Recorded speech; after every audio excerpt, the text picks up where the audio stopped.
24/4/2026 அன்று அதிகாலை 1:15 முதல் 1:25 மணி வரை என்னிடம் என் தேவனாய கர்த்தர் கடவுளுடைய தரிசனத்தை இப்போ நீங்கள் கேளுங்க.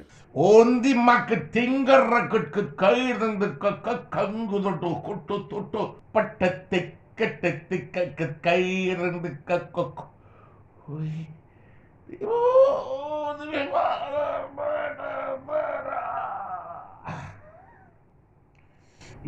தேசத்தின் அதிபதியானவனை தேர்ந்தெடுக்கும் தேர்தல் முடிவு பெற்றது.